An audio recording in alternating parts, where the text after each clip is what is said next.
Bismillahirrahmanirrahim. Alhamdulillahirabbil alamin. Wa bihi nasta'inu ala umuri dunya waddin wa ala alihi wa sahbihi ajmain.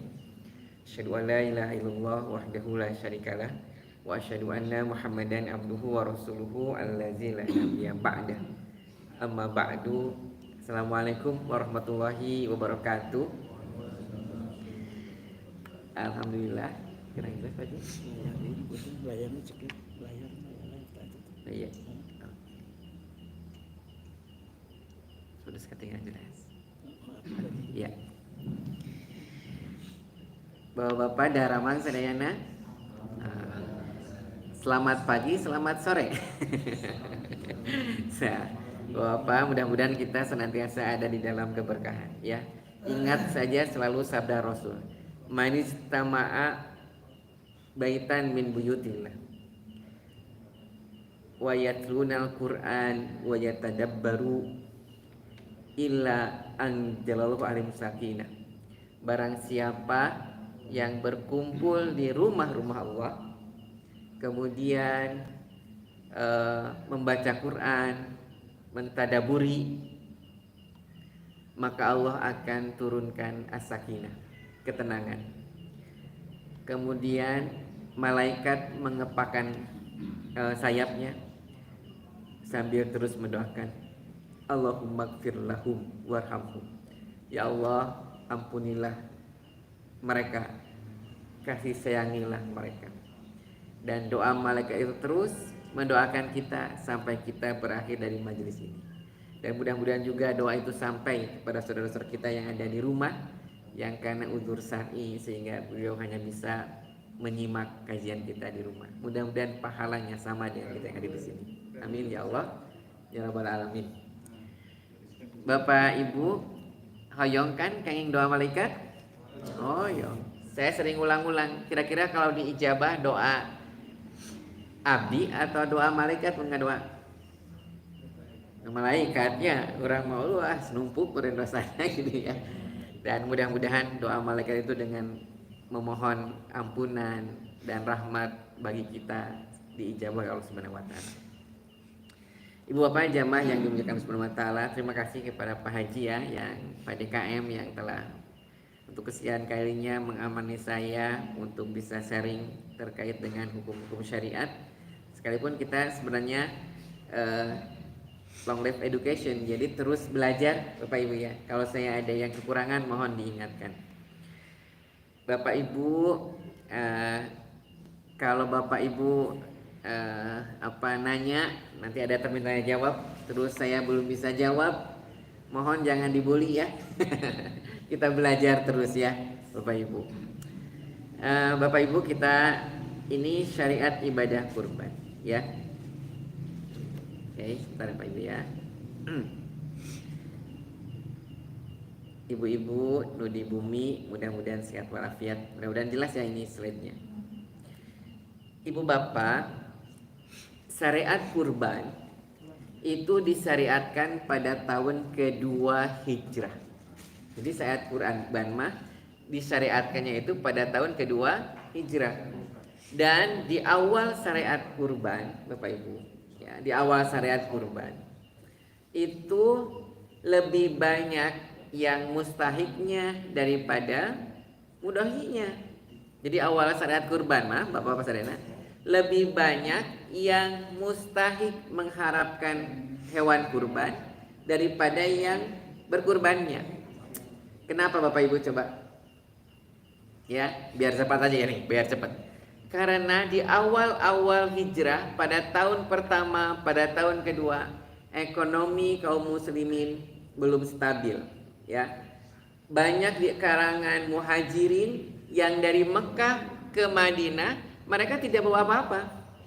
Jadi Bapak Ibu, kaum muhajirin dari Mekah ke Madinah jangan dibayangin pindah teh bawa barang, harta, enggak. Justru mereka meninggalkan. Abdurrahman bin Auf ketika hijrah dari Mekah ke Madinah itu boleh diperkirakan hijrah kalau harta ditinggalkan. Ya, jadi rumahnya ditinggalkan, ladangnya ditinggalkan, semuanya ditinggalkan. Baru diizinkan itu. Ya. Nah, Jadi awal-awal di Madinah itu memang kondisi ekonominya tidak stabil. Sehingga ketika itu di awal mah tidak boleh hewan kurban yang tertahan walau sehari. Di awal-awal mah harus terdistribusikan karena banyak yang mustahik.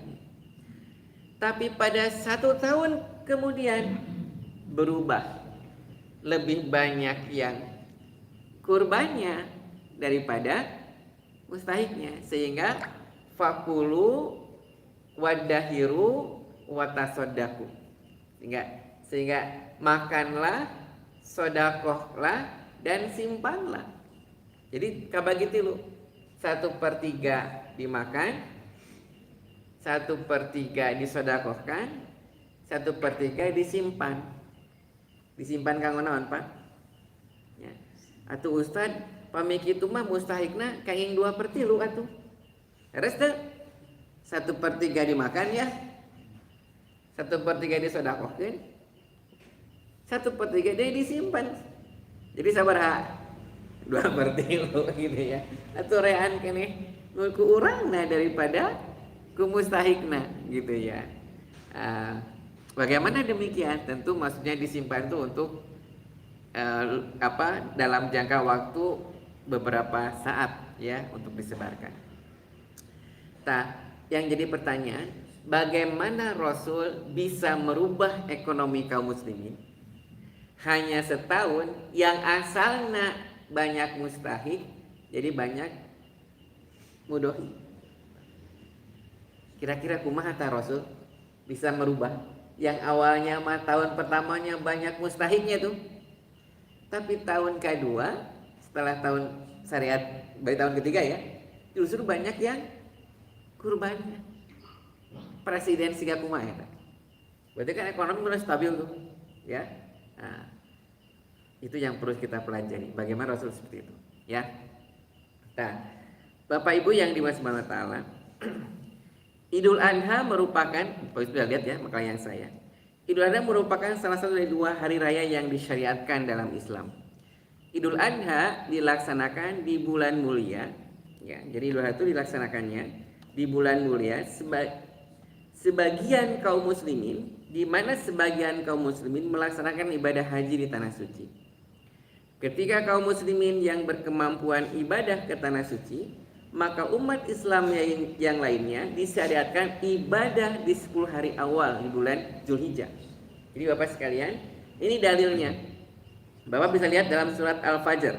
A'udzubillahi minasyaitonirrajim. Wal fajri walayalin ashr. Demi fajar dan malam-malam 10. Bapak Ibu kira-kira malam 10 teh naon ya? Malam Lailatul Qadar. Betul ya? Di penghujung Ramadan. Wal fajri kan demi fajar, walayalin as dan 10 malam ya, 10 hari ya. Yang sahih menurut para mufassir, walayalin as di sini maksudnya adalah 10 hari awal di bulan Zulhijjah. Bapak ini tahun tangkap kaping sabaraha Zulqa'dah? Ada yang tahu enggak? Halo? Tanggal berapa Zulqa'dah coba? 16 atau 17? Apakah nama menteri 16 17 gitu nya? Ahad kemarin itu 15 Zulqa'dah. Dan Bapak-bapak perlu diperhatikan, nanti ada kemungkinan Idul Kurban juga beda lagi waktunya. Jadi Pak Haji itu ada kemungkinan yang hari Rabu, ada kemungkinan hari Kamis. Walaupun kan hari Idul Kurban mah bisa tasrik ya. Jadi ada kemungkinan seperti itu. Ya orang mah siap-siap kan jadi orang teh dewasa. Bapak Ibu. Jadi saya kadang menapakuri, saya tanya ke Ustaz, kumaha ya? Wan, nanti itu umat yang jadi dewasa sendiri. Ayeuna katingali saling nyalahin gitu ya. Tapi kalau sering nanti jadi dewasa sendiri. Dia akan cari mana yang lebih yakin tanpa harus menyalahkan, gitu ya, Bapak sekalian. Ya, Pak Midi dia ngirim mana Pak? Ya, apa nama ngiring nuramena we. Karena ada juga ya Pak, yang kemarin kan Idul Fitri itu ada yang hari apa Pak? Hari Jumat, ada hari Sabtu. Ya, jadi 2 Id teh. Jumat Id, Sabtu oge Id. Jadi 2. Komo anu ustad nu kadu jadwal 2. Ya. Jumat khotiban, Ahad khotiban. Wah, itu kumaha teh. Rieu atuh ieu mah ya. Tah.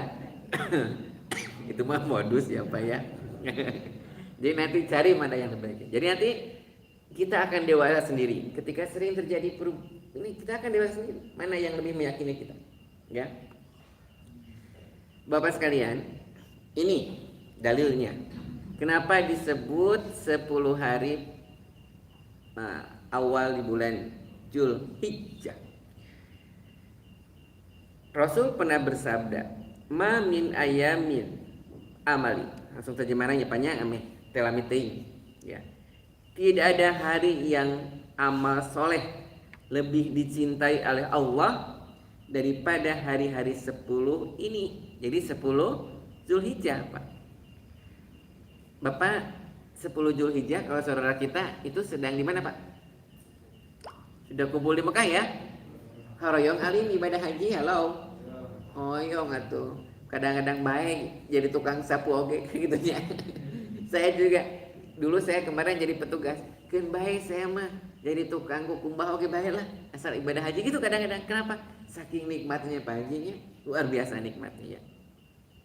Jadi ketika mereka ibadah haji, kita juga harus melaksanakan ibadah-ibadah yang sehingga kita juga tidak ketinggalan pahala gitu. Ya. Tidak ada hari yang amal solehnya lebih dicintai oleh Allah daripada hari-hari 10 ini, kata Rasul, yaitu 10 awal Zulhijjah. Para sahabat bertanya, apakah lebih baik daripada jihad fisabilillah ya Rasul? Rasul bersabda, iya, lebih baik daripada jihad fisabilillah kecuali seseorang yang keluar berjihad dengan harta dan jiwa raganya, kemudian dia tidak pernah kembali lagi, artinya mati syahid. Ya, ini hadis riwayat Bukhari. Untuk amalan yang disunahkan, Bapak Ibu. Jadi kalau sekarang tanggal 17 Zulqa'dah, tinggal berapa hari lagi? Ya, pokoknya nama sekian malah tinggal kalender ya. Nah, Bapak Ibu sudah mulai mempersiapkan tuh, ya. Pertama, apa 10 hari awal yang kita lakukan? Fa'aksiru fihinna minat tahlili wa takbiri wa tahmidi. Kita perbanyak tahlil, takbir, dan tahmid. Jadi zikir Bapak Ibu ya, di awal-awal 10 hari pertama itu. Jadi kalau jamaah haji talbiyah ya kita mah tahlil, takbir, dan tahmid. Kemudian saum sunnah, saumu Asyura yukaffiru sanatal madiyah, wa saumu Arafah yukaffiru sanataini al madiyah wal mustaqbal. Puasa Asyura dapat menghapus dosa setahun yang lalu, dan puasa Arafah itu dapat menghapus dosa selama 2 tahun, setahun yang lalu dan setahun yang akan datang. Bapak jadi entong riweuh nguruskeun kurban, sampai kita nguruskeun kurban riweuh puasa henteu gitu ya, jangan seperti itu ya. Jadi harus tetap saja ngurus kurban, iya, puasa juga, iya. Jadi ketika puasa Arafah teh ketika kaum muslimin yang ibadah haji sedang wukuf di Arafah, kita sahur ya. Kemudian yang ketiga berkurban. Nah, ini dalilnya. Dari Aisyah, Nabi SAW bersabda, tidaklah pada hari nahar manusia beramal suatu amal yang lebih dicintai Allah daripada mengalirkan darah dari hewan kurban. Ia akan datang pada hari kiamat dengan tanduknya, kukunya, rambutnya hewan kurban tersebut. Dan sungguh darah tersebut akan sampai kepada ridho Allah sebelum tetesan darah tersebut jatuh ke bumi. Maka bersihkanlah jiwa kalian dengan berkurban. Jadi sekalipun derajat hari ini menurut saya Albani ya, menyatakan hadis ini dhaif, tapi nanti ada keterangan la yanaluhu muha wala dimauha walakin yanaluhu taqwa. Jadi Bapak sekalian ya, jadi ini berkurban itu lebih utama ketika di bulan Yamun Nahar. Timbul pertanyaan, kemarin Bapak Ibu sempat kita tahu kan, ini uang 3 juta, boleh enggak mesa daging nawe? Daging nawe kumpul daripada domba anak kaci teh Pak. Ieu manggeus bersih, higienis, langsung dibagikeun dagingna unggul. Dalamun kayak jatah tinuru jami mah aya tulangan, aya jeroanan. Daging nama sauprit, iya daging unggul. Kumaha mah gitu. Ya, kaci teh sing gitu. Bismillah perlunya namanya taufiki. Jadi ibadah kurban mah kumaha Rasul nah teu kapikiran oleh para sahabat dan Rasul kayak gitu. Onta pokoknya mah daging nawe galeukeun 3 juta. Pak Haji ayeuna beli sapi berapa? 20. Kalau yang 4 jutaan aja 28 ya. Eta kalau 28 dibelikan daging seberapa kilo coba? Wah, tuh acan seberapa? Tentu akan lebih kelihatan ya. Tapi kan siga gitu ente Rasul. Nah Rasul teka pikiran siga gitu. Gitu ya. Kemudian ada yang timbul juga, sekarang ada butuhnya buat keperluan DKM, mending buat bangunan uang sekian jadi kanu bangunan. Nah teka pikiran ku Rasul siga gitu. Nah inilah ibadah taufiki yang fungsi umat Islam samina wa atona. Gitu Rasul, gitu kita. Ya, perlunya. Jadi ketika ibadah mah logika itu tidak boleh dibawa-bawa. Ya, itu Rasul gitu. Ya. Kemudian yang kelima, awal 10 itu adalah ibadah haji. Al-hajju ashuru ma'lumat. Bapak Ibu ini foto ketika saya haji. Itu saya foto di lantai kedua. Siga kieu pinuhna teh. Tahun 2015 ya. Siga kieu pinuhna. Sekarang tahun berapa? 2023. Pinuhna leuwih ti kieu. Ya. Banyak yang sepuhnya, banyak yang dibuka di semua negara itu dibuka. Pasti lebih dari ya. Tapi dah nyawa ribu siga kieu resep we. Besar hayang haji deui nyahoyong we diajak mah gitu ya. Sakitu kayak gini Pak, itulah magnetik ibadah ke tanah suci itu Pak, luar biasa. Ya, ketika wukuf, emang ribu wukuf teh panas gitu. Aduh, tapi nikmat gitu ya, luar biasa. Saya berdoa mudah-mudahan Bapak Ibu yang hadir di tempat ini bisa ibadah ke tanah suci ya. Bapak Ibu, nah baru ini bagikan ini. Ini ada jamaah Bapak Ibu nih. Saya fotokopi tahunya Ustaz ini mah gratis weh. Alhamdulillah sing berkah. Punten Ustaz. Ya, makalah. Semoga berkah ya. Ini saya belum sempat selesai bikin slide-nya Pak Haji karena pas saya mau bikin slide tiba-tiba ada yang datang konsul waris. Hari konsul waris mah tercekat 1/2 jam. Itu dari mulai sebelum tuh asar Pak Haji sampaikan ke jam 5 coba. Jadi abis itu parat kena bahas slide gitu ya. Jadi fotokopi bahannya Pak Haji nya. Biosnya. Oke, sekarang saya akan share yang ini aja. Saya share makalahnya aja. Maaf ibu-ibu yang ada di rumah, saya share makalah ya, nggak apa-apa kan ya.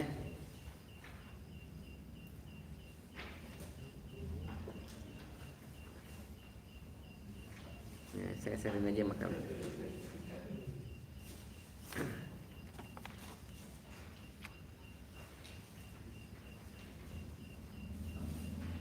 Aya Pak, alit teuing nya urang ageungan.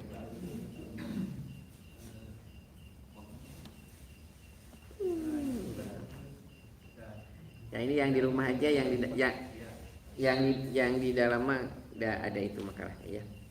Saya tadi mau nyuntasin bikin makalah Pak Haji.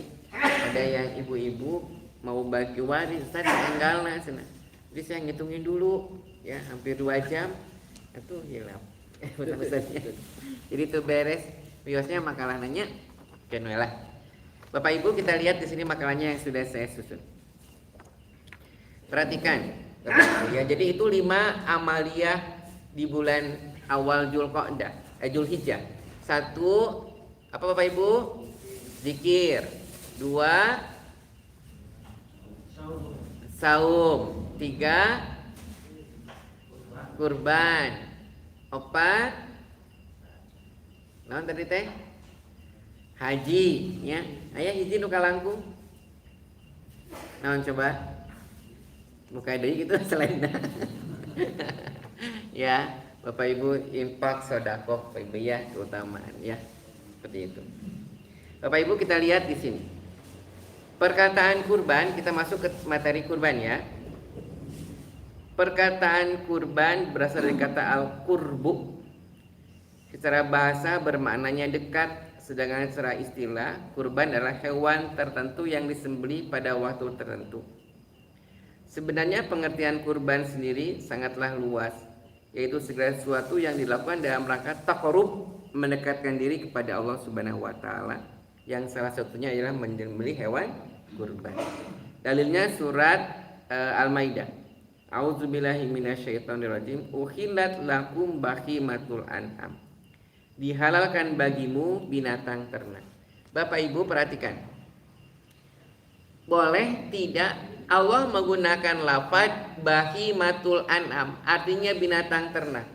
Berarti kan lafaznya umum ya Bapak Ibu ya. Jadi lafaznya itu mutlak. Kira-kira kalau kita kurban ku hayam kacita, hayam nate seharga saham domba. Kaci tidak? Tidak. Saya mah ada pengusaha ayam, pakai ayam aja gitu.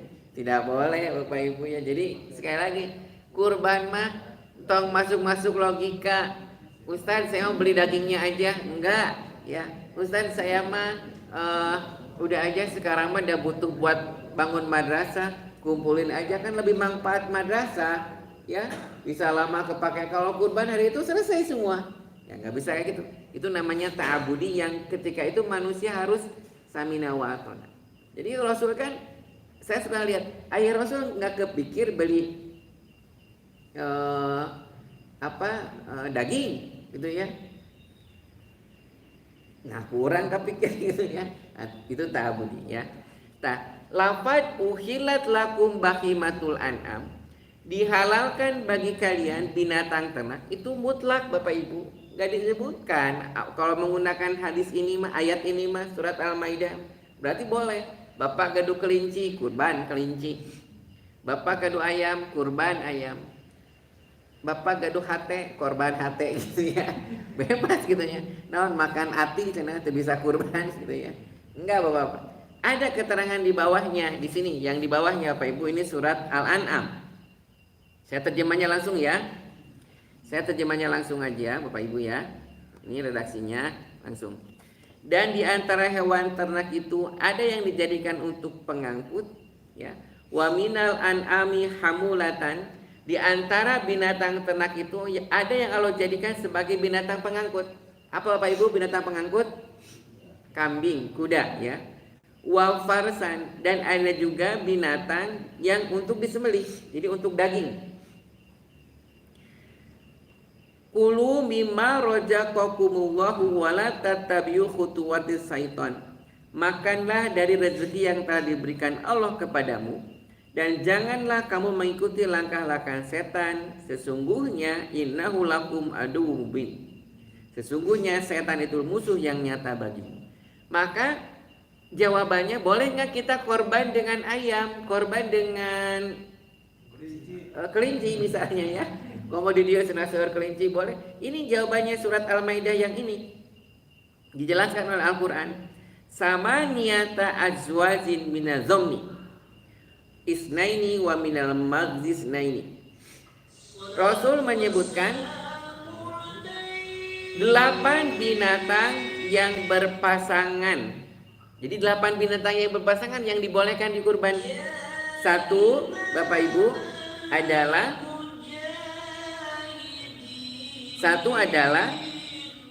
sama niata azwat minazomnis naini. Yang pertama adalah sepasang domba. Yang kedua wa minal magzis naini, dan sepasang kambing. Ayat yang 144-nya wa minal iblis naini wa minal baqaris naini. Sepasang unta dan sepasang sapi. Jadi yang boleh dikorbankan itu 1 kambing, 2 domba, 3 unta, 4 sapi. Ini keterangannya. Ayat ini yang mengikat tidak boleh korban ayam, tidak boleh korban kelinci, apalagi korban hate tekengi gitu ya, nggak boleh itu ya. Nah, Bapak Ibu, ayat inilah yang membatasi kita boleh nggak korban pakai kuda. Kuda mah lebih mahal, anu 100 juta kuda pacu maya. Cenah imah kuda we. Al-Quran gak menyebutkan kuda. Kuda binatang untuk mengangkut, hamulatan binatang mengangkut, tapi dalam Al-Quran tidak disebut kuda. Ya Pak Ibu ya. Nah inilah dalam membaca keterangan dia harus komprehensif. Memang dalam Al-Maidah ayat pertama mah tidak disebutkan ya, tapi dalam ayat Al-Maidah 100 sekian ya, 142, 43, 44 disebutkan hewan yang boleh dikurbankan. Kemudian kita selanjutnya, walikulli umatin ja'alnaha mansakan liyazkurusmallahi ala ma razaqahum min bahimatil an'am. Dan bagi tiap-tiap umat telah kami syariatkan penyembelihan supaya mereka menyebut nama Allah terhadap binatang ternak yang telah direzekikan kepada mereka ya. Jadi kurban itu tanda bersyukur terhadap nikmat Allah, bukan mau mengorbankan makhluk ciptaan Allah yang lain, bukan. Cenah eta pembantaian umat Islam dipayahan, bukan gitu. Tapi apa? Mensyukuri nikmat Allah yang telah Allah berikan. Bapak Ibu sekalian, Bapak Ibu, saya mau nanya, hari kurban sebelum Islam ada tidak?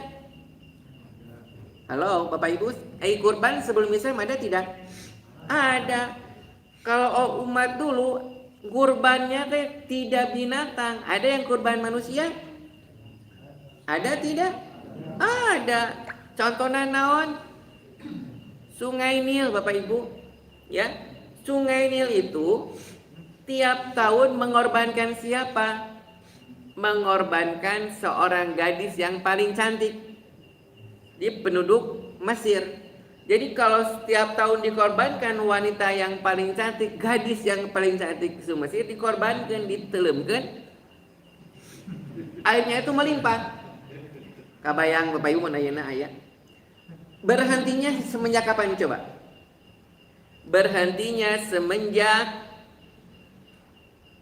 di zaman Umar bin Khattab, Mesir takluk oleh pemerintahan Islam. Umar mengutus Ammar bin As jadi gubernur di Mesir. Ketika jadi gubernur di Mesir, air sungai Nil, kan sungai Nil mah berfungsi untuk kehidupan masyarakat Mesir. Jadi ditungguan mun banjir teh. Tesiga api di balena riweuh mun banjir teh. Jadi upami kalau di Mesir mah mun banjir teh ditungguan ya. Jadi ketika banjir itu melimpah, banyak manfaat Bapak Ibu untuk penduduk Mesir. Ketika dipimpin oleh umat Islam yang jadi gubernurnya Ammar bin As, tamas sungai Nil tidak melimpah airnya, sehingga kehidupan susah, tidak subur tanahnya, airnya berkurang untuk kehidupan. Bertahun-tahun Mesir itu ketika awal dipimpin oleh pemerintahan Islam tidak berkembang ekonominya.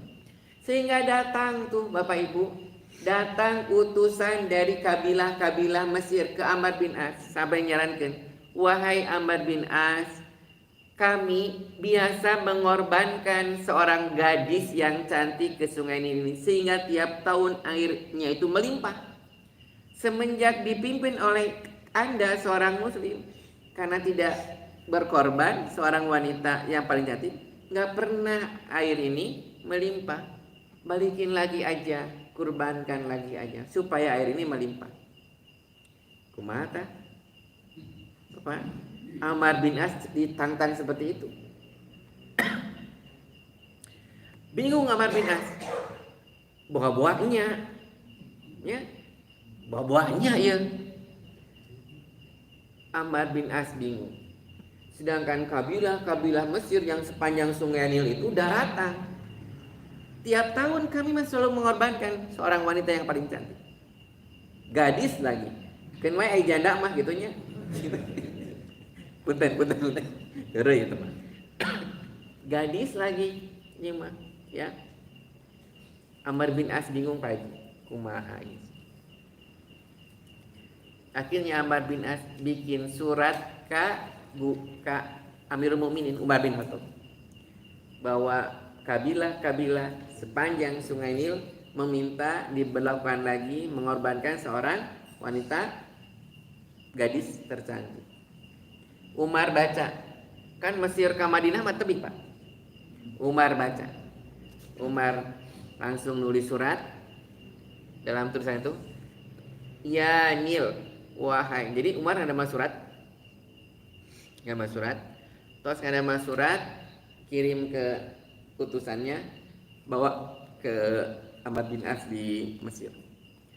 Ketika Amr bin As menerima surat jawaban dari Umar, ini mas surat jawaban bukan buat saya. Jadi bukan buat Amr bin As. Kan Amr bin As tuh minta saran bagaimana gitu ya. Ini banyak di antara kabilah Mesir yang minta diberlakukan lagi mengorbankan wanita yang paling gadis, yang paling cantik. Jawaban Umar gini, ya Nil, wahai Nil, in kunta tajri, apabila engkau mengalir karena mengorbankan seorang wanita gadis yang paling cantik, lebih baik kau jangan mengalir. Tapi kalau engkau mengalir, in kunta tajri biqadarilah fajri. Kalau engkau mengalir karena udah takdir dari Allah, maka mengarirlah. Amr bin As ketika baca surat itu, ini mah bukan buat saya. Jalan ya Amr begitu kan. Ya Nil, Amr bin As datang ke sungai ini dilempar tuh. Alungkeun weh. Nah, ketika dialungkan beberapa saat kemudian melimpah itu. Ruasna ieu ti Amirul Mukminin gitu.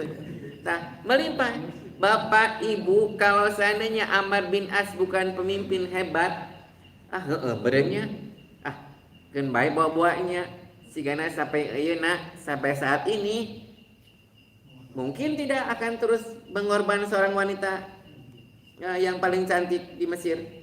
Mungkin Islamlah yang menetapkan itu. Jadi pentingnya pemimpin yang tauhidullah tinggi. Kalau pemimpin yang tidak kuat, itu teu panena gagah wae. Aduh, datang atuh urang ieu we lah, urang susuguh kajin. Susuguh wae nurutan susuguh gitu ya. Diabadikeun, kemudian diliput. Jadi wae budaya. Kamu musrikan kumaha eta? Gitu ya. Nah, itulah butuhnya pemimpin yang full power seperti Amr bin As dan seperti Umar bin Khattab. Yani in kunta tajri bi sababi udhiyatil mar'ah, kalau engkau berkurban, engkau mengalir melimpah itu karena kurban seorang wanita yang tanpa dosa, enggak tong ngalir baik. Gitu ya. Tapi kalau Anda mengalir karena Allah, silahkan mengalir. Ngalir segitu. Ngartinya sungai Nilnya. Ngerti ku tulisan ini apa Umar bin Khattab. Itu hebatnya Umar. Jadi saya kadang suka ada satu kitab ya Pak Haji ya. Kitab itu tentang Umar. Jadi Umar itu Pak luar biasa. Mungkin Umar diberi hikmah ya oleh Allah. Umar ketika khutbah, ada namanya Tarikhul Khulafa, itu kitab tuh sedikit. Umar ketika khutbah gini Pak. Tiba-tiba orang bilang ini, Jabal gitu. Ketika khutbah, Jabal. Kaum muslimin yang ada yang sedang jihad mendengar suara Umar. Kagunung itu. Kejadian itu baru sampai pulang. Waktu ketika itu kami terdesak. Tiba-tiba mendengar suara Umar. Kagunung. Kita ikut ke gunung. Akhirnya kita selamat. Padahal Umar ada di Madinah. Hadisnya sahih itu. Hebatnya Umar. Mun aya nu siga kitunya ayeuna. Geus ganti presiden gitu nya. Aman Indonesia gitu ya. Itu hebatnya Umar Pak ya. Ulangi lagi ke sini. Bapak Ibu sekalian. Maksud isanya ya berikanlah we. Kan hari carita mah salaru sih gitu. Berikanlah we kan. Maka ada yang sekedar. Nah, diberi ya Pak. Assalamualaikum warahmatullahi wabarakatuh.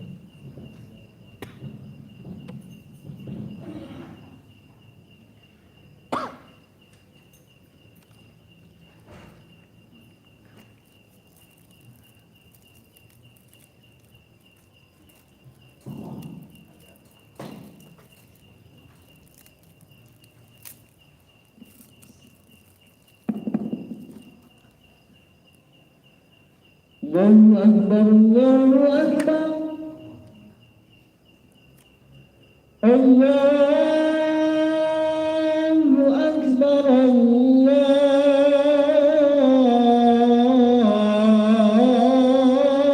Akbar. Asyhadu an la ilaha illallah.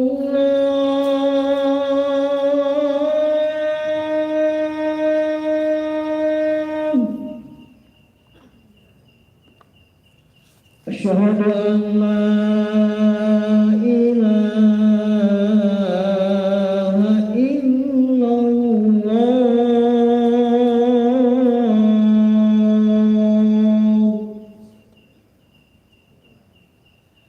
Asyhadu anna Muhammadar Rasulullah.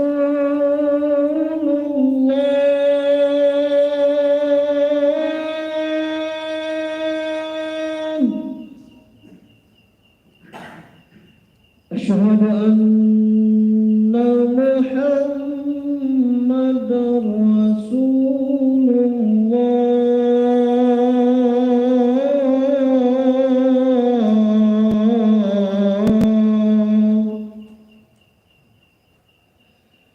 Hayya 'alas salam.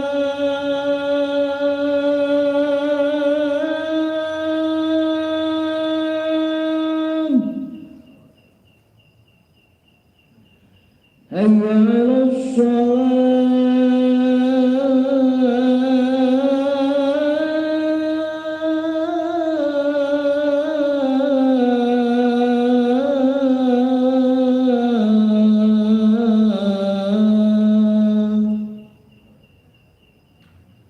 Hayya 'alal falah.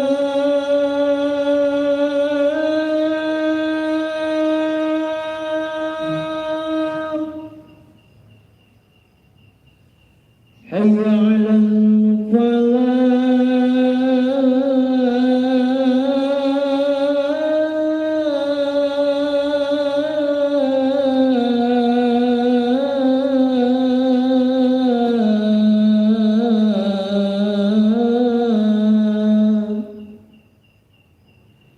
Allahu Akbar, Allahu Akbar. La ilaha illallah.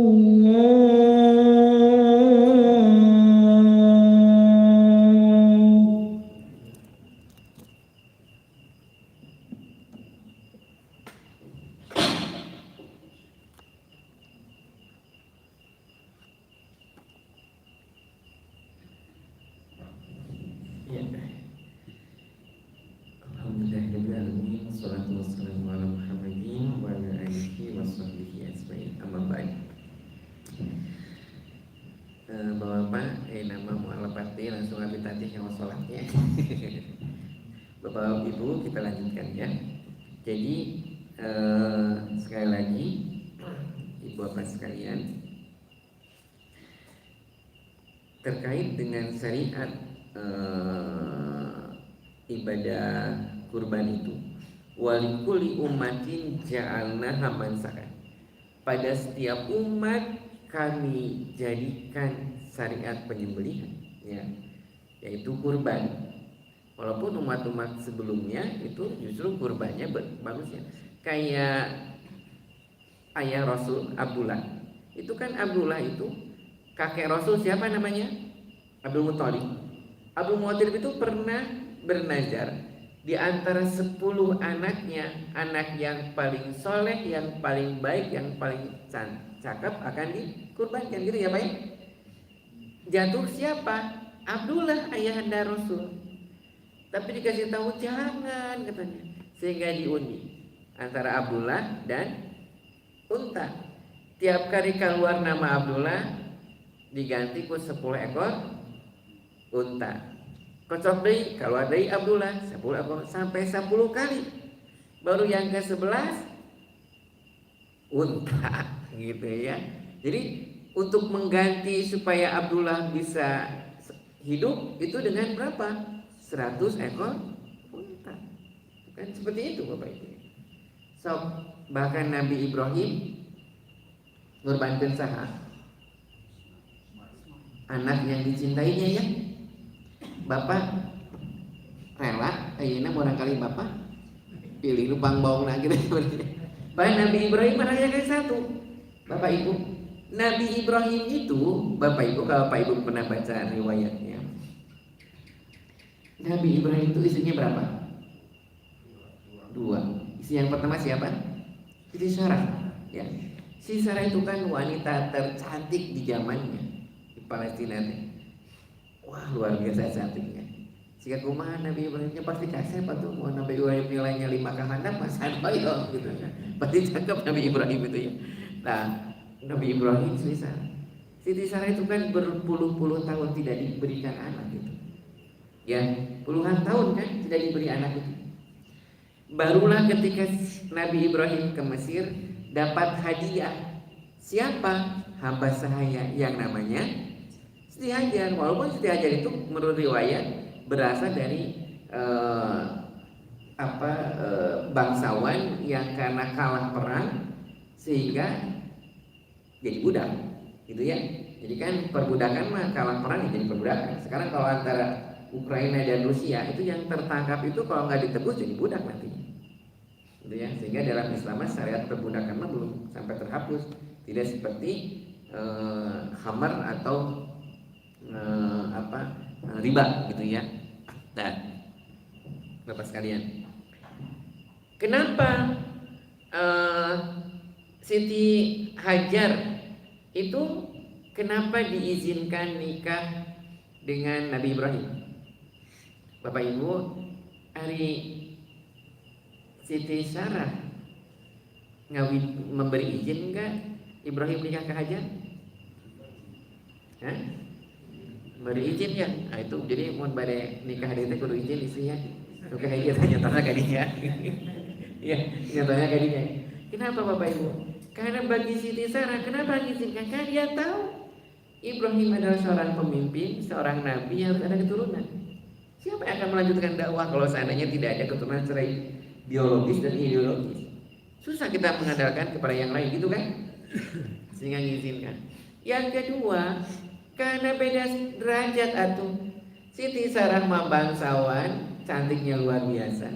Sedangkan Siti Hajar sekalipun cantik karena anak bangsawan, tapi statusnya awalnya kan budak. Anggar we amankan, bawa aja ke Palestina dua-duanya. Baru rubah. Jadi asal nama Nabi Ibrahim teh hilirna seimbang ka Siti Hajar, ka Siti Sarah, bahkan lebih lama di Siti Sarah gitu ya. Jadi lebih lama di siapa? Siti Sarah bangsawan. Tapi berubah itu tatkala Siti Hajar hamil. Rubah kan? Siapa yang rubah? Perhatian Nabi Ibrahim. Kan nunggu lama-lama kan ya. Jadi ketika datang jadi seringan dengan dikasih Siti Hajar sudah berubah. Mulai tas Siti Sarah teh kumaha? Cemburu. Ketika perang Bratayuda bahaya seorang dai mah. Bahaya tuh seorang dai yang tugas dakwah keluarga ripuh, bahaya. Sehingga Allah memerintahkan Siti Hajar dan Ismail ketika lahir di kamanakeun? Ka Mekah ayatnya itu. sampai Robbi inni wada'tu min zurriyatin biwadin dzar'in inda baitikal muharram. Ya Tuhanku, aku menempatkan sebagian keturunanku di satu negeri yang tandus, yang tidak ada tanaman, di samping Baitullah, liyuqimah sholat, untuk mendirikan sholat. Bapak Ibu, kira-kira Nabi Ibrahim berani nyebutkan menitega ninggalkeun anak nu dipikir cinta dengan istrinya di tempat anu hara-haraeun? Cik, Bapak Ibu rela kita nyebut nih meni mun aya siga kitu bapak ayeuna bakal kumaha dicekek segala mana ku mertuana mah gitu nya. Ya pas seperti itu atuh awal-awal. Ya dan Siti Hajar oge saya mempertanyakan ieu teh naon maksudnya? Apa ini maksudnya? Bukankah Anda ingin punya anak? Sekarang ketika punya anak Anda tinggalkan. Gitu kan? Di tempat yang hara-haraeun lagi tidak ada kehidupan. Gitu ya. Enggak ada tanaman, enggak ada air, susah kan untuk cari jam-jam kan kisahnya kelompatan. Sopa marwah. Tapi ketika ditanya ini karena perintah Allah. Nabi Ibrahim teh Bapak Ibu ente nungguan di dinya. Ulang Nabi Ibrahim teh kan Siti Sarah tega teh. Lamun teu ku iman mah atuh Bapak Ibu pasti bakal mempertanyakan gitu. Tapi ketika yakin ini Allah yang merintah. Izan jika demikian Allah tidak akan meninggalkan. Ya.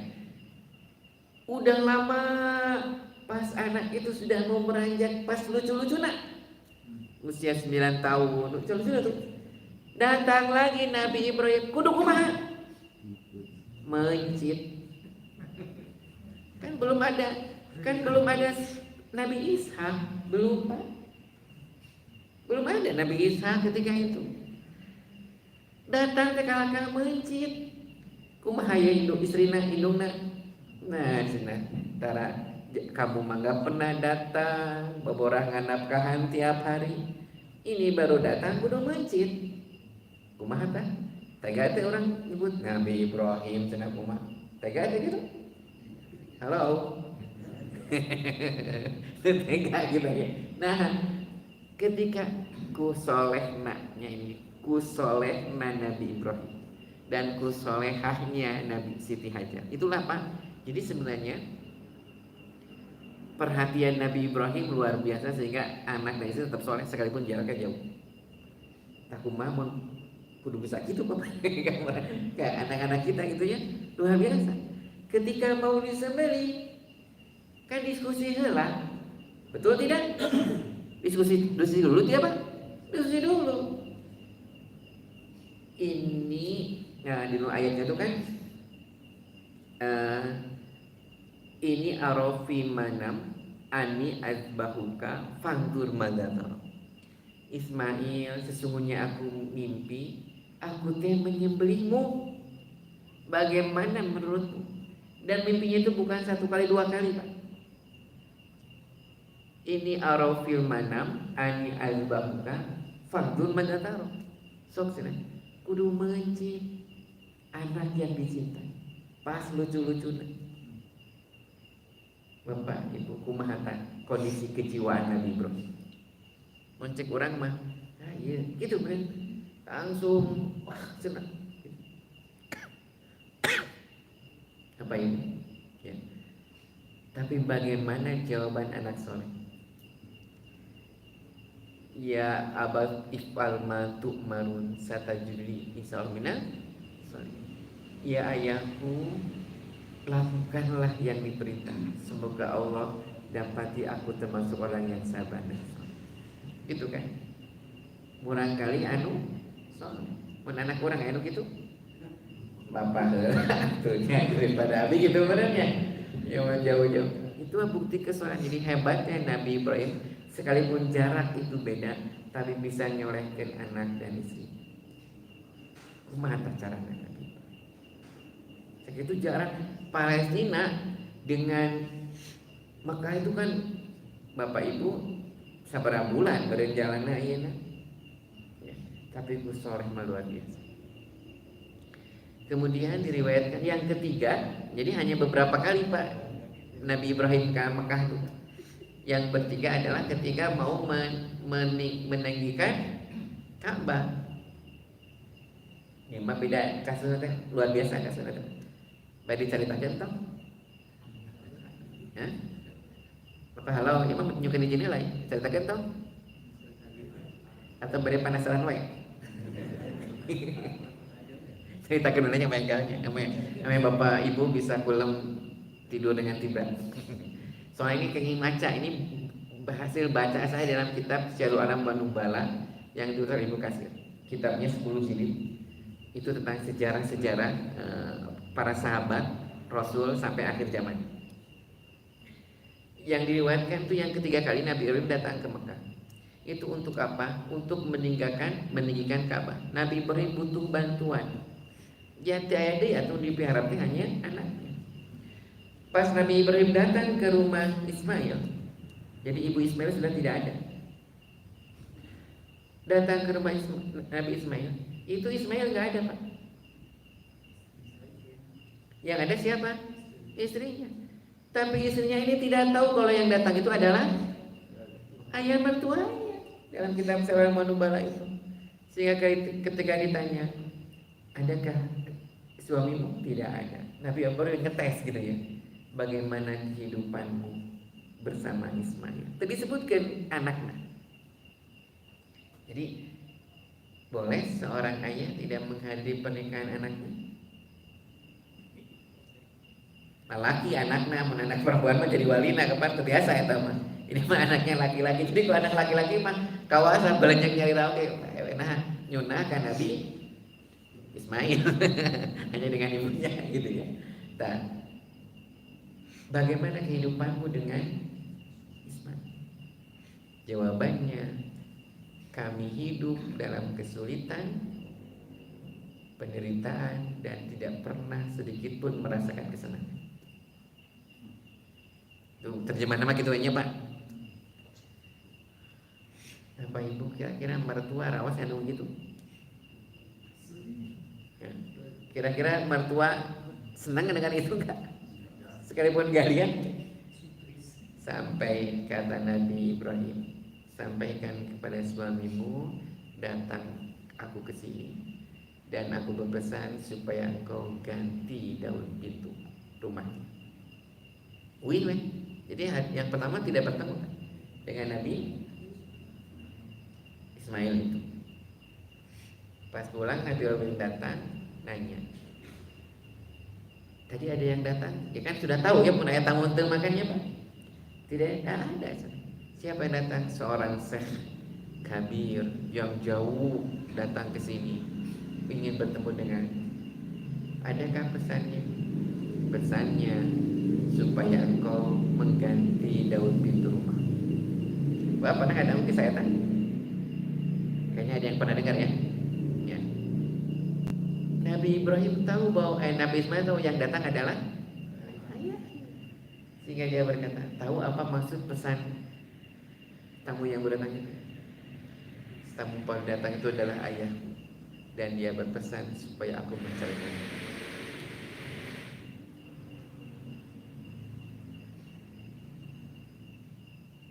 Jadi itu cerainya. Jadi itu cerainya Pak? Ya, cerai. Kenapa? Karena seorang dai kalau keluarga tidak mensupport, masuk sukses dakwah. Susah dia untuk berdakwah kalau keluarga tidak mensupport. Tahun kemudian datang lagi, teu aya Nabi Ismail nah. Baru ketemu istri yang lainnya. Ketika tanya, mana suamimu? Tidak ada. Oh, bagaimana kehidupanmu? Aku hidup dalam kebahagiaan. Sekalipun aku terbatas, tapi aku merasa senang dan tenang. Baru Nabi Ibrahim, sampaikan kepada suamimu kedatanganku, dan aku pesan supaya dia pertahankan daun pintu rumah. Tetap ada ya teh. Wih Nabi Ibrahim. Datang Nabi Ismail. Maksudnya apa pesannya itu? Mempertahankan istri. Ya, tapi tak lama kemudian bertemu. Itu ya. Jadi kan 3 kali Pak dalam riwayat itu. Ya, kisah Nabi Ibrahim bertemu dengan Nabi Ismail. Ya. Jadi Nabi Ibrahim lebih lama tinggal dengan Siti Syarah, punya anak namanya Nabi Ishak. Setelah Nabi Ismail, Nabi Ishak. Jadi wajar kalau Bani Israel merasa Nabi terakhirnya kenapa berhenti Bani Ismail, tidak di Bani Israel yaitu Ishak. Mereka itu yang menyebutkan sampai saat ini mereka tidak menerima. Kenapa injury time itu bukannya dari keturunan Nabi Ishak, tapi justru Nabi Ismail. Nah, Bapak sekalian ya. Oke, Bapak sekalian kita lanjutkan. Ya, zalika. Nah, jadi di umat-umat sebelumnya juga sudah ada syariat untuk kurban itu. Nah, cuma di Nabi Ibrahim lah ketika mau mengorbankan anaknya, kemudian datang ayat yang lain diperintahkan diganti menjadi seekor kambing, ya. Jadi terjadi. Bapak Ibu kita lanjutkan, ya. Zalika wa may yu'azzim sya'irallah fa innaha min taqwal. Tadi saya sampaikan ayat yang Al-Hajj 37, Bapak Ibu bisa dilihat di situ. La yanalallaha luhumuha wala dima'uha walakin yanaluhu taqwa minkum. Daging hewan kurban dan darahnya itu sekali-kali tidak akan sampai kepada Allah, tetapi yang sampai kepadanya adalah ketakwaan kamu. Demikianlah Dia menundukkan untukmu agar kamu mengagungkan Allah atas petunjuk yang Dia berikan kepadamu, dan sampaikanlah kabar gembira kepada orang-orang yang berbuat kebaikan. Kurban termasuk ibadah yang terikat oleh waktu, tetapi tidak terikat oleh tempat. Artinya kurban boleh dilakukan di mana saja, tetapi mesti pada waktu yang telah ditetapkan Rasulullah SAW. Adapun waktunya pada tanggal 10 Dzulhijjah, setelah Idul Adha, setelah sholat Idul Adha, dan hari-hari tasyrik tanggal 11, 12, dan 13. Jadi ketika jamaah haji lempar jumroh tanggal 10 Dzulhijjah, jadi kalau kita sholat id dan kurban, jamaah haji itu lempar jumroh, tawaf, ifadah, dan tahallul. Ya, kita melaksanakan ibadah kurban. Ada 2 hal yang dilarang bagi yang berniat melaksanakan kurban. Yang pertama adalah tidak boleh memotong kuku, memotong rambut di awal Dzulhijjah. Jadi kalau sudah masuk Dzulhijjah, disunahkan bapak-bapak yang mau berkurban itu jangan motong rambut dan motong kuku. Jadi ketika jamaah haji juga tidak motong rambut dan motong kuku bareng. Atau Ustaz bisi pahiri jeung dombana, namanya apa ya jeung dombana gitu ya. Jadi tidak memotong rambut dan motong kuku ya. Ini dalilnya. Apabila masuk bulan Dzulhijjah dan seseorang memiliki binatang untuk disembelih, maka janganlah ia mencukur rambutnya yang akan berkurban dan kukunya yang akan berkurban. Larangan tersebut bukan larangan haram, melainkan sebatas makruh yang sangat utama apabila dihindari karena termasuk di antara penyempurna ibadah kurban. Sekarang, orang yang berkurban tidak dilarang mengambil dan memakan sebagian daging kurban. Adapun mengenai seberapa banyak dia boleh mengambil, hal itu tergantung kepada situasi dan kondisi atau kepantasan. Tetapi apabila semuanya disedekahkan tentu lebih utama. Ya, Bapak Ibu ya, jadinya Nabi SAW pernah menyembelih seekor kambing, lalu ia menyerahkannya kepada Aisyah untuk dibagikan. Setelah selesai sholat, Nabi bertanya kepada Aisyah, sudahkah dibagikan? Aisyah menjawab, sudah wahai Rasul, yang tersisa hanya paha kaki depan. Nabi SAW menjawab, Aisyah, sisa itu bukan ini, tetapi sisa itu yang kamu bagikan. Jadi yang ini mah jadi sisa manu dibagikan, karena ieu mah nya kelebihan we. Orang yang berkurban atau panitia kurban dilarang menjual atau memberi upah kepada pekerja dari bagian kurbannya. Tadi yang disampaikan oleh Pak Haji tadi ya. Jadi jangan sampai hewan kurban itu jadi transaksi jual beli ya. Jadi transaksi jual beli itu Kalau yang berkurbannya membeli. Tapi ketika yang kepada nitip kepada panitia, tangku panitia mah tong ditransaksikan. Makanya nanti ada biaya operasional. Nah, biaya operasional itu untuk menutupi biaya-biaya dalam pengurusan. Kan harus beli plastik merenya apa? Kan harus bayar jaga merin, ya. Juga harus ngasih makan konsumsi. Itu dari biaya operasional, ya. Ini dalilnya. Dari Abi bin Abi Thalib berkata, Rasulullah memerintahkan kepadaku untuk mengurus unta kurbannya dan memerintahkan kepadaku mensedekahkan daging dan kulitnya, dan supaya aku tidak memberikan sedikit pun daging kurban kepada pekerja sebagai upah. Ali berkata, kami memberi upah kepada pekerja dari milik kami sendiri, jadi dari uangnya sendiri, ya. Jadi tidak jadi hewan kurbannya di saya panitia gitu ya. Kalau seandainya panitia diberikan jatah dagingnya. Satu keluarga dianjurkan ada yang berkurban, sebagaimana hadis riwayat Ibnu Majah dari Ayub Al-Ansari, ya. Bukan Al-Ansari ini, bukan Al-Absari, saya salah ngerti. Abu Ayub Al-Ansari, ya. Dari Atha bin Yasar, ia pernah bertanya kepada Abu Ayub Al-Ansari, bagaimana kurban kalian di zaman Nabi? Abu Ayub menjawab, seseorang berkurban pada zaman Nabi dengan seekor kambing untuk dirinya dan keluarganya. Mereka memakannya dan memberi, kemudian orang-orang saling berlomba-lomba sebelum menangkau lihat. Dan hewan kurban dibolehkan untuk berserikat. Rasul menetapkan seekor kambing untuk 1 orang, sementara seekor sapi untuk 7 orang. Tapi boleh juga, bahkan lebih utama, apabila seorang berkurban dengan 7 sapi. Boleh tidak? Boleh, ya. Lalu bagaimana apa berkurban untuk orang yang telah tiada? Lalu bagaimana apabila berkurban? Ini bukan apa. Apabila berkurban untuk orang yang telah tiada, boleh tidak berkurban oleh yang telah tiada?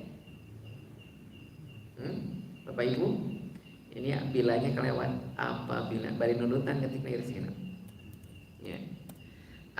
Lalu bagaimana apabila berkurban untuk orang yang telah tiada? Suka kan Bapak Ibu, Ustaz abdi memberi kurban tapi kanggo pun biang abdi nutoskan atas nama ayahnya yang telah meninggal. Mereka menggunakan dalilnya ini. An Aisyata radhiyallahu anha anna rajulan qala lin Nabi sallallahu alaihi wasallam, inna ummi uftulitat nafsaha, ya Rasulullah, sesungguhnya ibuku telah wafat. Uftulitat nafsaha, wafat mendadak, Pak. Yang jadi pertanyaan, ayat itu nu maut tengah dadak? Pak, ada yang wafat tidak mendadak? Halo bala, abdi badai mautnya, abdi badai maut gitu. Ada enggak? Enggak ngedadak. Cuma ini memang enggak sakit dulu maksudnya. Dia langsung wafat. Wa adzunuha law takallamat tasaddaqat fahalaha ajrun in tasaddaqtu anha qala. Ia tidak mengadakan wasiat dan saya sangka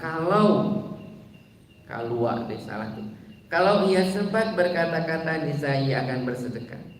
Oleh itu apakah ia dapat ganjaran apabila saya bersedekah buat dia?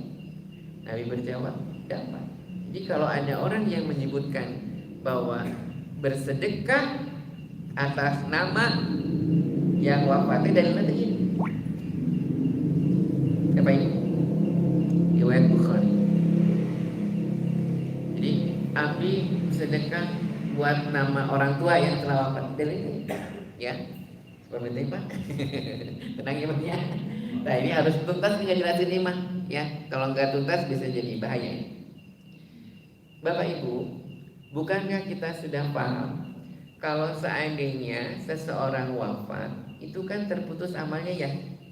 Idza matal insan in qata amaluhu ila min salasin. Satu shadaqatun jariyatun, ilmu yuntafa'u bihi, waladun solihun yadulahu. Satu sodako jariah. Jadi sodakonya yang jariah gitu ya. Bapak Ibu wakaf itu sodako jariah. Kemudian mencerdaskan anak yatim sampai soleh, sodako jariah tanpa putus ya. Kemudian ilmu yuntafa'u ilmu yang diajarkan sampai orang lain bisa. Bapak pinter masak, ajarkan sampai dia bisa masak, kemudian usaha dari masaknya, menafkahi anaknya, itu jariah terus. Ya ngalir sih gitu. Ya. Bapak ngajarkan ngaji sampai dia bisa ngaji, ngajarkan dia kan anak itu jariah terus. Ilmu yuntafa'u. Yang ketiga, waladun solihun. Anak soleh tapi ayat terusan ya da'ulahu. Kenapa Rasul tidak menyebutkan waladun solihun unggul? Kenapa Rasul tidak menyebutkan anak soleh saja? Tapi kenapa dilanjutkan dengan ya da'ulahu? Anak soleh yang mendoakan. Berarti mafhumnya ada anak soleh yang tidak mendoakan? Ada nggak Pak? Anak soleh tapi tengah doa. Kata Rasul waladun solihun yadulahu. Itu ada terusan itu. Kalau dalam istilah ilmu grammar bahasa itu sifat mausuf. Anak soleh waladun solih yadulahu, jumlah bimakna mausuf. Anak soleh yang mendoakan. Berarti ada anak soleh yang doa.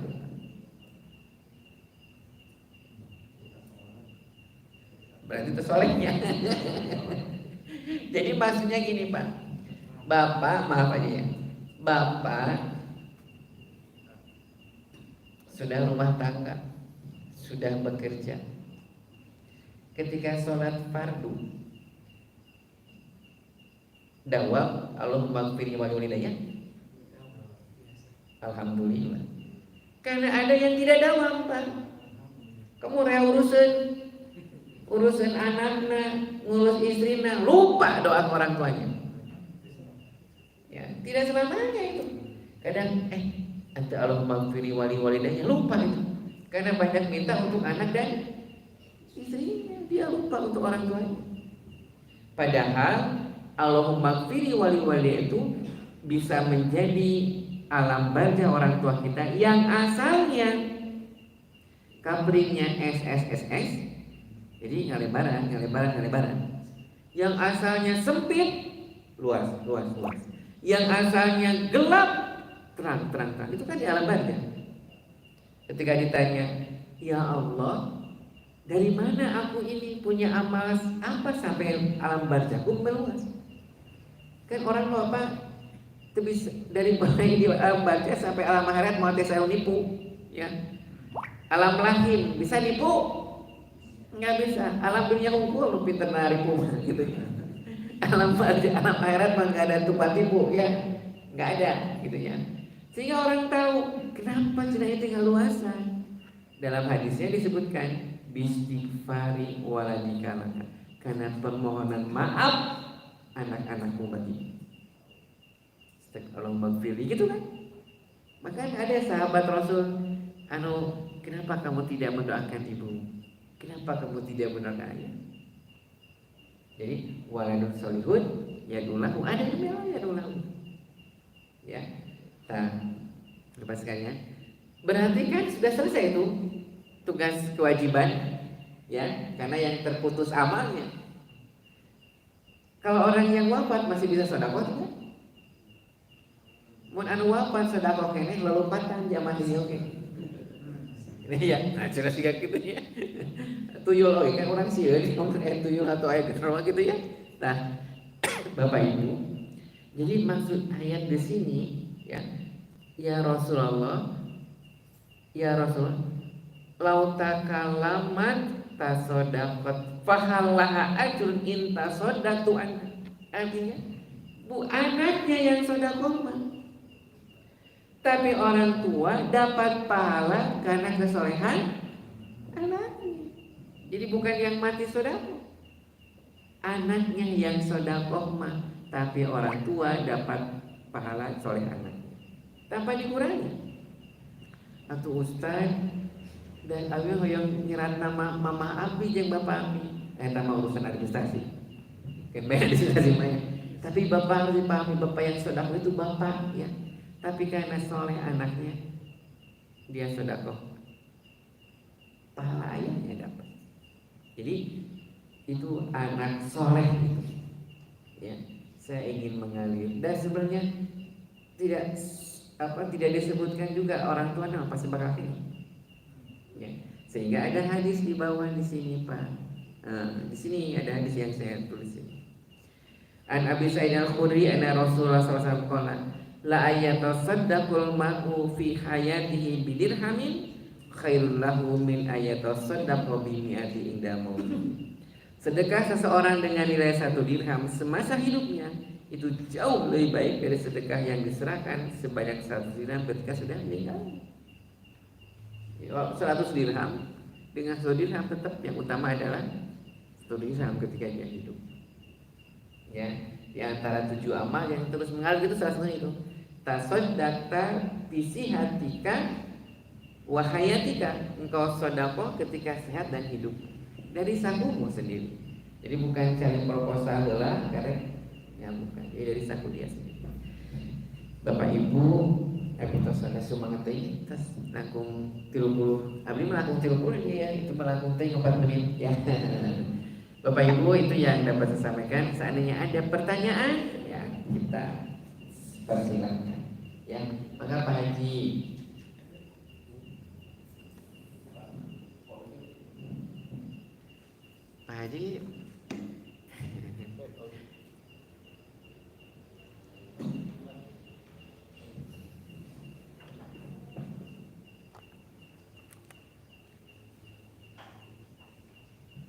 Assalamualaikum warahmatullahi wabarakatuh.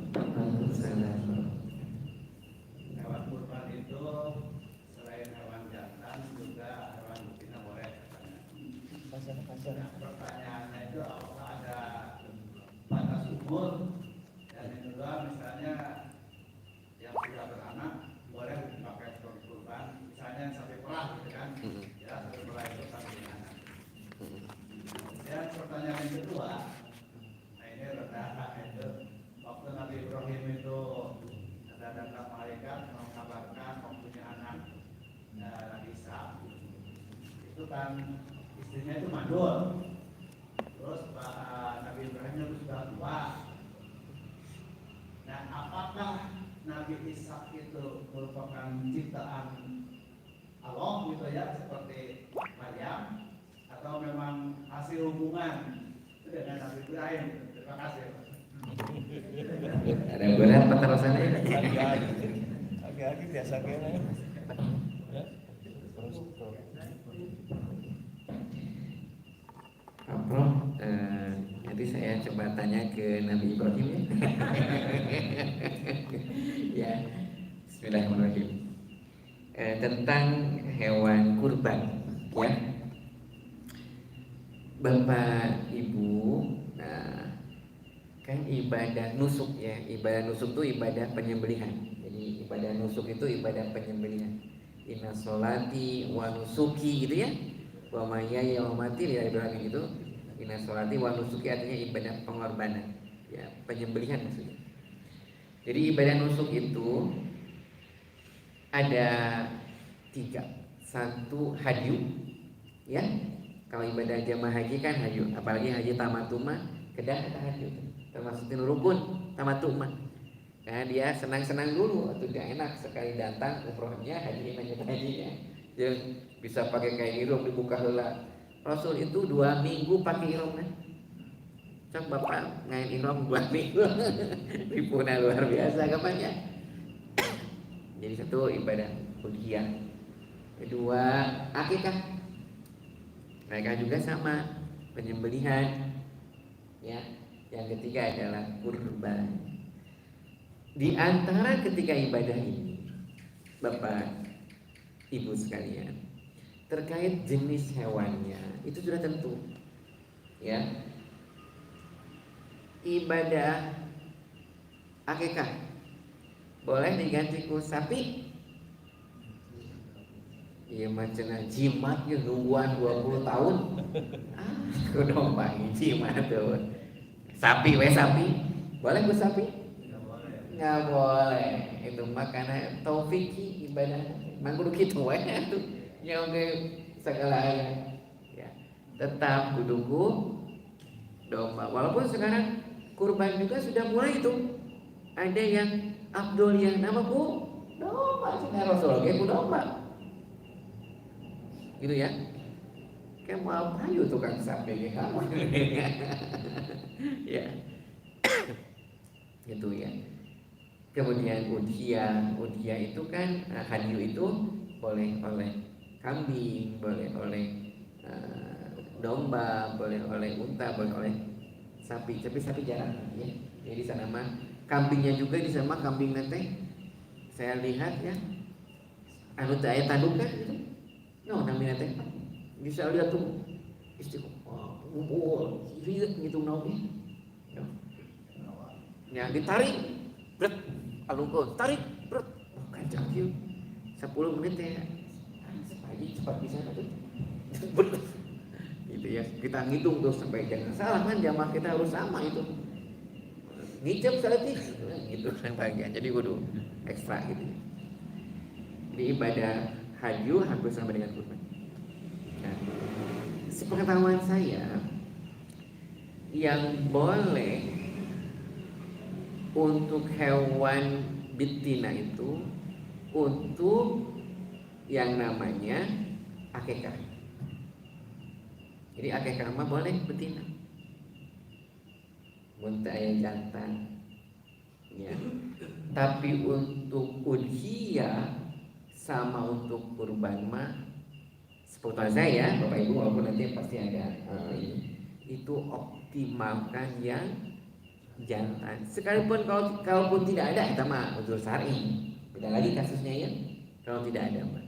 Tapi untuk akikah mah boleh yang betina. Untuk kurban juga memang ada yang menyebutkan Bapak Ibu ya. Cuma yang afdoliyahnya adalah yang jantan. Adakah batas umurnya? Ada. Ada yang kalau utama ada muksina, ada yang 2 tahun. Untama batas minimal usianya 2 tahun. Kalau domba mah batas minimal usianya 1 tahun ketika sudah tanggal gini. Itu kabeh da can ningali kumaha tanggal mah. Sanes tanggal kalendernya tanggal apa? Punglak.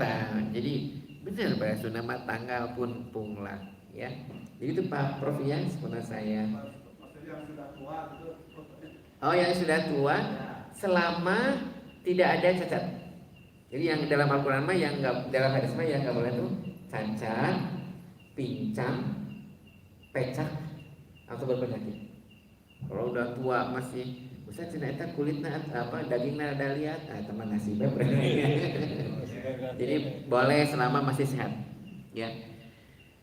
Kemudian yang kedua terkait Nabi Ibrahim.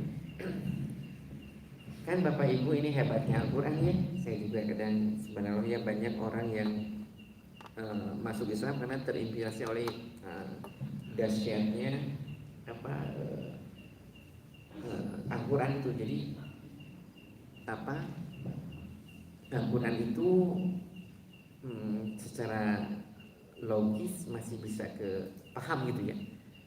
Banyaklah kasus-kasus yang banyak mualaf itu masuk Islam karena terinspirasi oleh ayat Quran, termasuk tentang ayat kulit gitu ya. Badalna ujulu dan akhwat tuh. Jadi setiap di ahli neraka kan disebutkan tiap ganti kulit, ganti lagi kulit. Karena sebetulnya Indra perasa. Ada yang profesor ahli syarat masuk Islam kan ya. Baca lagi. Dan Bapak Ibu terkait Nabi Ibrahim. Nah, ada yang seperti Nabi Adam. Nabi Adam itu kan tanpa ayah tanpa ibu, ya. Nabi Adam tanpa ayah tanpa ibu. Nabi Adam sama Sarah istri Hawa. Kemudian ada yang bahan ayah ada, bahan ibu nggak ada. Bahan ayah ada, bahan ibu nggak ada. Yaitu Nabi Yahya. Nabi Yahya mah bahan ayah ada, bahan ibu nggak ada. Kan dalam Al-Quran Nabi Yahya berkata, inna imro'ati akilun, sesungguhnya istriku telah mandul, tidak mungkin bisa punya anak. Jadi teman tos disebut gitu di Al-Quran. Sehingga kalau Nabi Yahya mah bahan ayah, bahan ibu nggak ada. Tapi dah namanya kelahiran makan dalam Al-Quran wa ma khalaqtul jin dalam ayat itu disebutkan wa ma khalaqtul jinna wal insa illa liya'budun. Tidaklah aku ciptakan jin dan manusia. Jadi Allah sendiri kata-katanya aku. Artinya Allah mau kawasan. Gitu ya Pak ya. Kalau harus lahir ya lahir. Ada bahan ibu, tapi bahan ayah tidak ada. Siapa? Nabi Isa. Jadi bahan ibu ada, bahan ayah nggak ada. Lahir Nabi Isa. Baik Nabi Yahya maupun Nabi Isa tidak teriwayatkan itu. Kenapa? Pak, baik Nabi Yahya maupun Nabi Isa itu tidak teriwayatkan itu. Halo, siapa pun nama? Dia teriwayatkan itu. Nabi Yahya teriwayatkan nikah. Nabi Musa Nabi Isa tidak teriwayatkan nikah ada kabujang diangkat. Pada ketika diangkat, Nabi Isa itu usianya sekitar 30 tahun. Ini 30 tahun ini layak nikahnya. Apalagi orang-orang dulu kan 10 tahun main udah dinikahkan. Kalau keluar SD oke langsung nikahnya pokoknya dulu ya. Nabi Isa usia 30 tahun belum.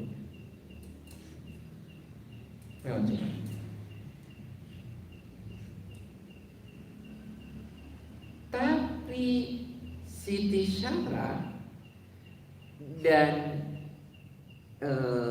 Nabi Ibrahim punya anak. Artinya Siti Sarah masih produktif, masih mungkin punya anak. Siti Sarah masih mungkin punya anak. Ya, dalam Al-Quran tidak disebutkan seperti doa Nabi Ibrahim dan Nabi Zakaria. Innam ro'ati akhir, sesungguhnya istriku telah mandul, gitu ya. Sehingga ada kemungkinan di kalangan para mufassirin menyebutkan kenapa Nabi Isa tidak nikah, Nabi Yahya tidak menikah, karena kecil kemungkinan bahan manusianya untuk menjadi selanjutnya sempurna. Karena kedua-duanya kurang bahannya. Beda dengan Nabi Adam dengan Siti Hawa, masa beda di kasusnya ada mata ibu bapak ada logikanya Prof ya.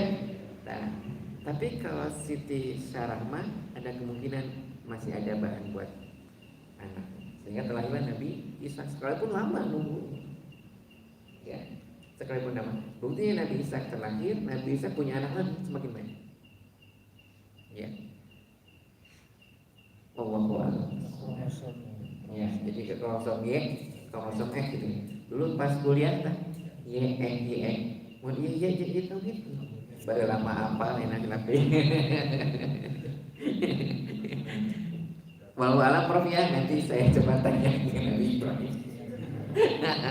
Tapi saya belum mendapatkan riwayat yang kuat kalau Siti Sarah itu seperti istrinya Nabi Zakaria. Gitu. Jadi ada kemungkinan Siti Sarah mengapa? Assalamualaikum warahmatullahi wabarakatuh. Waalaikumsalam. Yang dibahas dari awal tadi menyikapi perbedaan antara hari Idul Adha-nya. Kalau untuk Idul Fitri mungkin masih bisa ditolerir Pak. Kayak kemarin misalkan ada perbedaan, itu kan istilahnya ada sekedar sunat. Tapi ini kan kalau untuk Idul Adha itu kan kalau posisi misalkan ini perjalanan kan berbeda lagi, Muhammadnya udah pasti hari Rabu, waktu kemarin ketika itu terus kemungkinan Arab Saudi hampir sama dengan Muhammadiyah. Ini kalau posisinya wukuf di padang Arafah, kita kan posisinya harus berkurban atau sholat id gitu kan, disunahkan gitu. Bagaimana kalau misalkan terjadi kayak yang Idul Fitri kemarin, di sana udah wukuf di padang Arafah, kita masih puasa, itu kan hukumnya tasrik kan, haram, jelas-jelas haram itu hukumnya. Nah kalau Idul Fitri itu gimana? Terus kalau untuk tanggal 14-nya, tanggal 13-nya di sana udah habis, tanggal 13-nya di Indonesia masih ada 1 hari. Di sana udah habis, di Arab Saudi udah 14, di Indonesia 13. Ya kalau kurbannya misalkan kita ke 13 berarti udah bukan kurban lagi, itu kan seorang biasa. Kalau masih ada yang mau kurban misalkan. Terima kasih jawabannya. Assalamualaikum warahmatullahi wabarakatuh. Waalaikumsalam warahmatullahi wabarakatuh. Mun hoyong ngira gagal domba tanggal 14 Zulqa'dah. Zulhijjah. Turun pengalaman lagi. Ya. Jadi betul ya. Tadi Bapak terima kasih. Ada kemungkinan berbeda Idul Adha di tanggal 10 Zulhijjahnya itu ada kemungkinan beda. Ada yang Rabu, ada yang Kamis. Jadi ya konsekuensinya ketika Idul Fitrinya beda ya efeknya ya pasti beda gitu ya Pak Edi. Nah, sehingga ada Rabu itu dan hari Kamis, dan pemerintah itu kalau lihat di kalender ya, dan biasanya jarang sidang isbat ya kalau Idul Kurban apa jarang sidang isbat kan, Idul Fitri hukum sidang isbat nih. Ya. Ya. Jadi isbat mungkin tidak diliput Pak. Jadi ya, jadi Bapak Ibu itu ya yang sedikit ada kemungkinan bedanya. Jadi kalau Muhammadiyah kan memang ke hisab ya, jadi hisabnya sudah bisa ditentukan langsung dari saat ini juga. Ya, Bapak Ibu kita harus pahami kalau terkait dengan ibadah itu kan ada yang menyebutkan kalau seandainya nanti patokannya kan di Saudi misalnya, ketika di Saudinya wukuf ya kita sahur. Kayaknya ketika di Saudinya sudah tanggal 10 orang sahur, hari kita sahur nyauman anu wukuf, atau kita memang di kita tanggal 9 Zulhijjah. Pak, saya mau nanya, ketika kita saum Arafah, apakah kita puasa karena jamaah haji wukuf, atau kita saum 9 Zulhijjah karena bertepatan dengan 9 Zulhijjah? Cek kemana? Apakah karena di sana wukuf jadi kita saum, atau karena kita tanggalnya, tanggal salapan nih kita. Puasa tanggal salapan. Ya tanggal salapan Zulhijjah. Puasa salapan. Ya. Jadi ada seperti itu Pak, itu ya. Ada yang menyebutkan kan di sana wukuf ya kita puasa sehingga disebut puasa apa? Ada yang sebutkan kita di sini tanggal 9. Ya kita kan puasa tanggal 9 Zulhijjah. Nah itu yang sampai saat ini saya juga sulit untuk bisa menjelaskan. Terus terang Pak, untuk hal itu juga saya karena saya nggak spesifik belajar ilmu falak dulu, sempat belajar ya, tapi Tejunun diajar. Ya jadi saya kan ada kriterianya Pak itu ya. Ada yang 2 derajat. Kalau nggak salah mah 2 derajat dan 4 derajat, tengah-tengah 3 derajat. Ya. Jadi ada.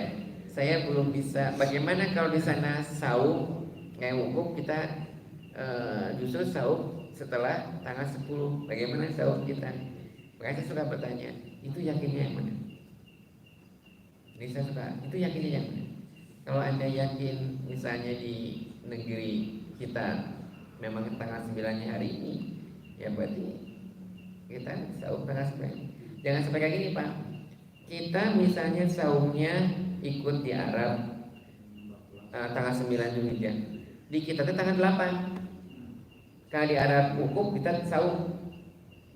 tapi idnya 2 hari kemudian. Karena di kita idnya 2 hari kemudian, kan ribut pasti gitu Pak Haji. Makanya saya belum berani saya untuk menjawab Pak Haji mana kira-kira yang lebih afdoliyah.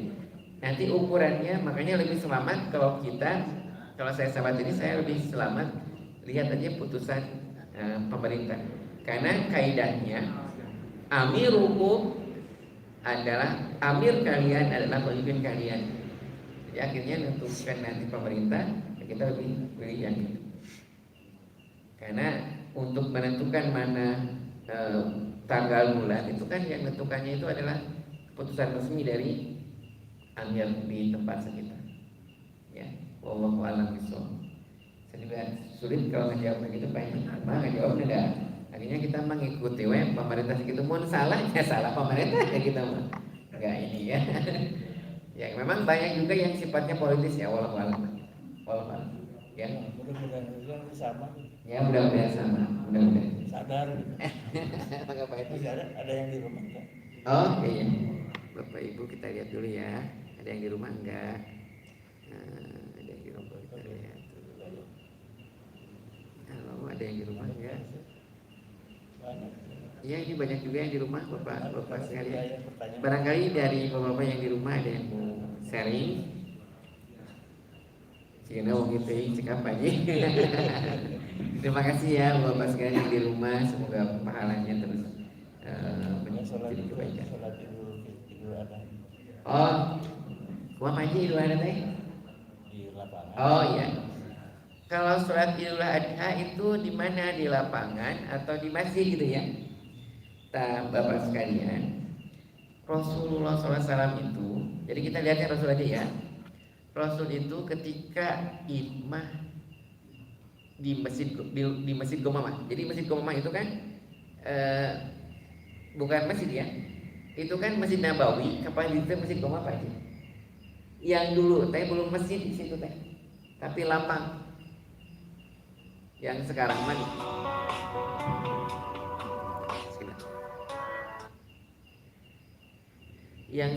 mah di dalam masjid, mereka mau lapang, gitu ya. Jadi kalau di Arab, Bapak Ibu, tempat-tempat bersejarah itu dinamakan masjid, gitu ya, tempat-tempat bersejarah. Nah, Rasul itu Bapak Ibu, sepengetahuan saya, itu ketika sholat Id, beliau dan para sahabat di lapang, di tempat terbuka. Bahkan kenapa wanita yang haid pun, wanita yang haid itu disuruh tuh hadir. Wanita yang haid itu, ya, wanita yang haid, kemudian anak-anak yang asalnya makan masjid mah kudu bersih ya tuh. Tapi ketika sholat idmah justru disuruh, karena itu bukti syiar, ya, mayu anjim syairullah. Jadi menjadikan syiar Islam. Nah, sehingga bagaimana putusan Dewan Hisbah ya yang pernah saya tahu ya, putusan Dewan Hisbah sholat di lapang itu afdoliyah. Jadi tidak sampai ke sunnah gitu ya. Jadi lebih kepada afdoliyah, lebih utama. Ya. Kenapa demikian? Karena untuk syiar. Karena selama Rasulullah SAW di Madinah 9 tahun, Rasul itu sholatnya ketika idmah di lapang. Ya, jadi bapak sekalian, kalaupun misalnya ada cuaca yang tidak memungkinkan, ya itu baru di masjid. Ya, tapi afdoliyahnya itu justru di lapang. Untuk apa? Untuk melihat syiar Islam. Kemudian juga wanita haid, anak-anak, khusus semuanya disuruh untuk hadir, ya. Kemudian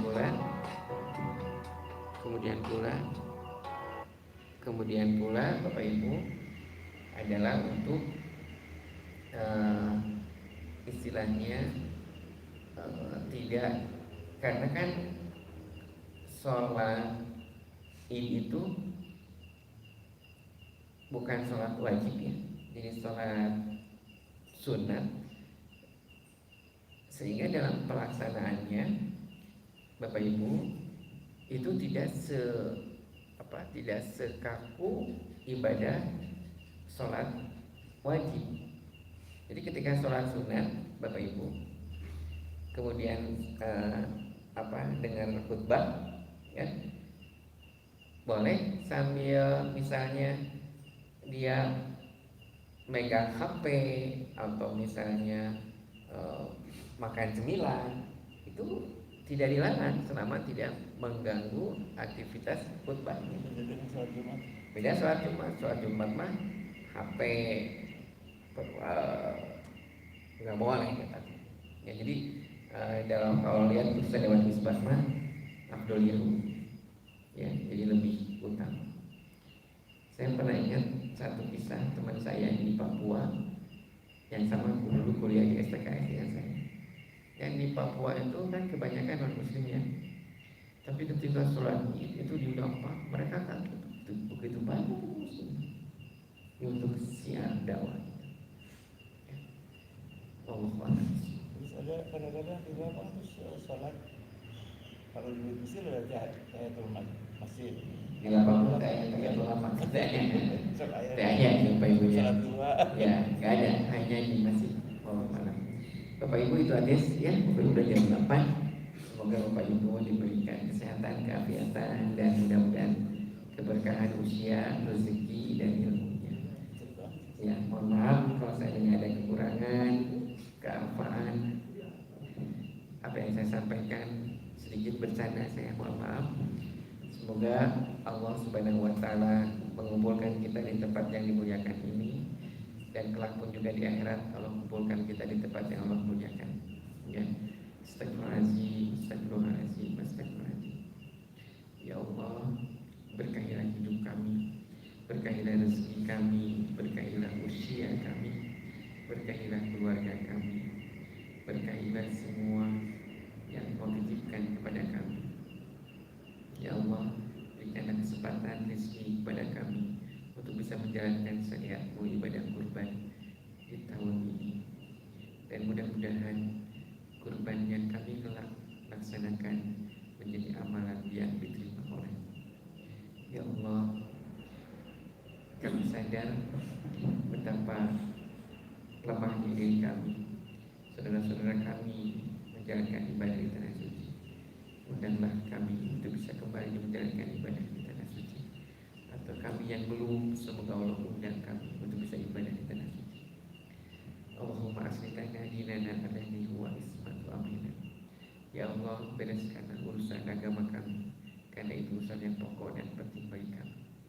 Wa aslihna akhiratana allati fiha ma'aduna. Ya Allah, bereskanlah urusan akhirat kami, karena itu urusan yang pokok dan utama bagi kami.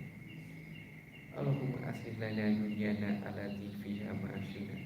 Ya Allah, bereskanlah urusan dunia kami, tempat kami hidup saat ini. Wa taril hayatan ziyadatan lana fi khair wal mauta rahatan lana min kulli syarr. Ya Allah, jadikanlah hidup kami sebagai tambahan dari pahala dan kebaikan kami. Seandainya mati mendatangi kami, jadikanlah kematian sebagai akhir dan kehilapan dan perbuatan salah kami. Jangan sampai kesalahan kami dilanjutkan oleh orang-orang setelah kami. Cukupkanlah kematian kami dari akhir perbuatan kehilapan kami, dan maafkanlah segala kehilapan dan kesalahan kami. Allahumma inna nas'aluka salamatan fid din, wa afiyatan fil jasad, wa ziyadatan fil ilm, wa barakatan fil rizqi, wa taubatan qabla al-maut, wa rahmatan idal maut, wa maghfiratan ba'dal maut. Allahumma khawin alaina fi syakaratil maut, wa najata minan nar, wa afwa ila hisab. Rabbana la tuzigh qulubana ba'da idh hadaytana, wa hab lana min ladunka rahmah innaka antal wahhab. Rabbana atina fid dunya hasanah wa fil akhirati hasanah wa qina adzabannar. Subhanaka Allahumma bihamdika astaghfiruka wa atubu ilaik. Aku qouli hadza wa astaghfirukum. Assalamualaikum warahmatullahi wabarakatuh.